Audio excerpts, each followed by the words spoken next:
और से बताते चले जहां पर टीआरपी अग्निकांड में एक बड़ा अपडेट निकलकर सामने आया। दरअसल गेमिंग जोन में आग लगने से अब तक 28 लोगों की मौत हो चुकी है। पहले तो यह आंकड़ा कम था, लेकिन धीरे धीरे यह आंकड़ा बढ़ रहा है। गेमिंग जोन का मालिक और मैनेजर भी गिरफ्तार कर लिया गया है। राष्ट्रपति प्रधानमंत्री ने हादसे पर दुख जताया है। मृतकों के परिजनों को 4-4 लाख रुपए आर्थिक मदद की भी घोषणा कर दी गई है। घायलों के इलाज के लिए 50-50 हजार रुपए की मदद की घोषणा की गई।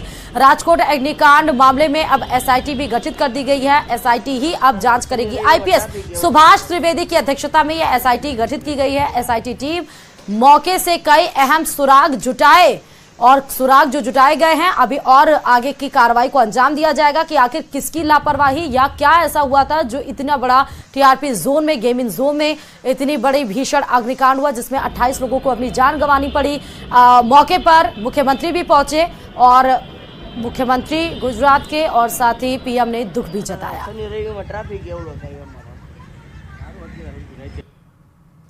सीट जो बनाई है उसमें हमारे साथ डायरेक्टर एफएसएल संघवी साहब, मैं, फायर के कुछ ऑफिसर्स,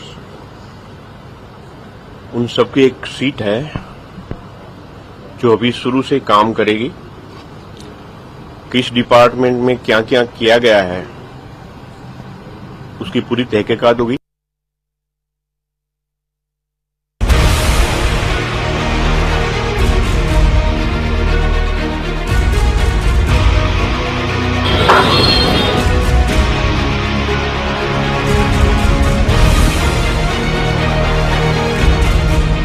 गुजरात का राजकोट उस हादसे का गवाह बना जिसने मासूमों की चीखों, मातम के शोर और सिसकियों को खामोश होते देखा, जिसने सुनी है आह भरते बच्चों की चीखें, महसूस किया है कराहते बच्चों का दर्द, आग से झुलसते देखे हैं धड़ और दफन होते देखे हैं शव।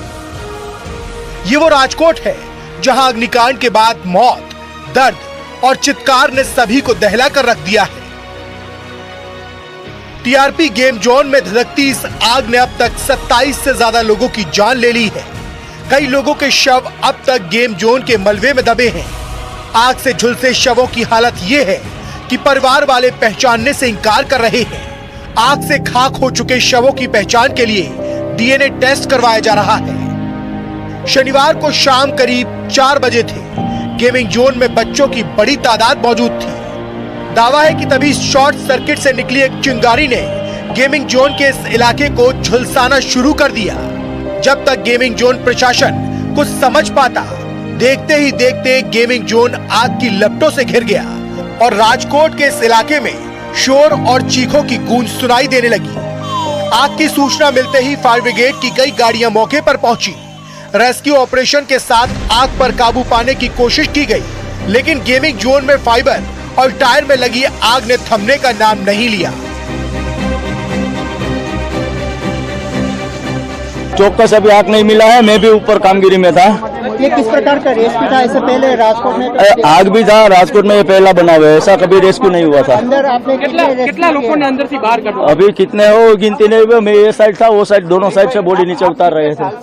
मैं 26 साल से ड्यूटी कर रहा हूँ। अब फायर स्टेशन ऑफिसर का ड्यूटी कर रहा हूँ, लेकिन मेरी लाइफ के अंदर ये पहला कॉल ऐसा था। कितना लोगों ने अंदर से बाहर? अभी कितने लोग निकले उसका गिनती नहीं हुआ, चौकस हम नहीं कह सकते।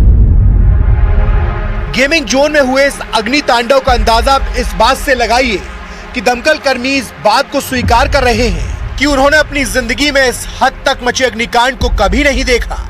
आग की तपिश ऐसे समझिए कि कई शवों की हालत ऐसी है कि उनकी पहचान करना तक मुश्किल हो गया है। बिलखते परिवारों के दर्द का अंदाजा लगाना मुश्किल है। अग्निकांड के बाद गेमिंग जोन में एक तरफ आग पर काबू पाने की कोशिश की जा रही थी, दूसरी तरफ गेमिंग जोन से लाशों की कतार निकल रही थी। कतार भी ऐसी कि लाशों को ढकने के लिए कफन तक कम पड़ गए थे। तो आसपास के लोग अपने घरों से चादर लाकर आग से झुलसे जिस्म के उन चीथड़ों को ढकने लगे जो कुछ वक्त पहले तक गेमिंग जोन में अपनी मौजूदगी दर्ज करवा रहे थे। अग्निकांड मामले में पुलिस ने गेमिंग जोन के मालिक युवराज सिंह सोलंकी और उसके मैनेजर को गिरफ्तार कर लिया है। यहाँ पे जो दुखद घटना बनी है उसके तहत पुलिस द्वारा अभी कार्रवाई चालू है और यहाँ का जो मालिक हैं और मैनेजर हैं उनको पुलिस स्टेशन में अभी पूछपरछ के लिए ले गए हैं। किस प्रकार का गुना उनके सामने दाखिल है? अभी नेग्लिजेंस का है गुना, और बाकी इसमें अभी क्या आगे जो फायर सेफ्टी वाले हैं उनकी जो रिपोर्ट आएंगी, एफएसएल की रिपोर्ट आएगी, उसके ऊपर से आगे की कार्रवाई नक्की की जाएगी। मरने वालों में महिलाएं और बच्चे भी शामिल हैं। अग्निकांड में झुलसे लोगों को राजकोट सिविल अस्पताल में भर्ती करवाया गया है। आग इतनी विकराल थी कि इसकी लपटों को आसपास के घरों तक महसूस किया गया और गेमिंग जोन से निकल रहे धुएं को 1 किलोमीटर दूर से देखा गया। फिलहाल मामले को संज्ञान में लेते हुए गुजरात के मुख्यमंत्री भूपेंद्र पटेल ने उच्च स्तरीय जांच के आदेश दिए हैं। साथ ही मृतकों के परिजनों को 4-4 लाख रुपए और घायलों को 50-50 हजार रुपए की सहायता का ऐलान किया है।